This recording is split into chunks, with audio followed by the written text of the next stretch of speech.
at Chimpanzee Sanctuary Northwest. We have 6 females and 1 male. We have got Jody, Jamie, Annie, Missy, Foxy, Burrito, and Negra. When I came to Chimpanzee Sanctuary Northwest, I formed bonds with each of the chimpanzees, but there was something that stood out to me with Jody. And I think it had something to do with looking into her eyes and seeing them as the windows of her soul. I felt something very deep, something that really connected me to her. And I realized at that moment that there were so many other Jodys that had this sorrowful and really touching story, and they all need the opportunity to come to Sanctuary.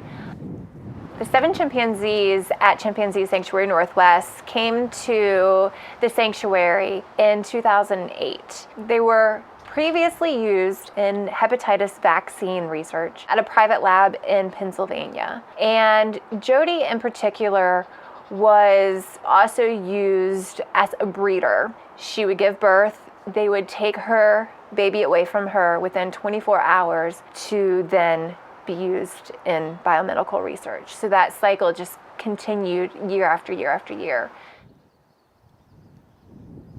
I think Jody has had the biggest transformation. She was very pale, very little hair, very distrustful of humans, to now being this beautiful female chimpanzee that likes to interact with others, who is engaged, is very nurturing, is amazing to see. It really is a testimony to forgiveness. I really think that chimpanzees have taught me personally a lot about forgiveness. Now she likes to spend her days relaxing and building nests, which shows just how comfortable she is in her setting. So this is just another sign that we're successfully simulating things in the wild at the sanctuary. The chimpanzees still like a lot of human interaction, and we do that safely and from a distance, but they still like to have play chase and knuckle rubs, which will rub the knuckle against the back of a chimpanzee through the mesh, and just do little interactions. They still like that, engagement, so to speak. We serve a variety of fruits and vegetables, and we try to limit primate chow as much as possible.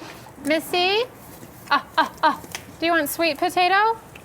We want to give just as much of a variety because each chimpanzee has their favorites and dislikes, and so we want to make sure that we're accommodating everybody's favorites as much as possible. But we also want to make sure that they're getting a well-balanced, nutritious diet.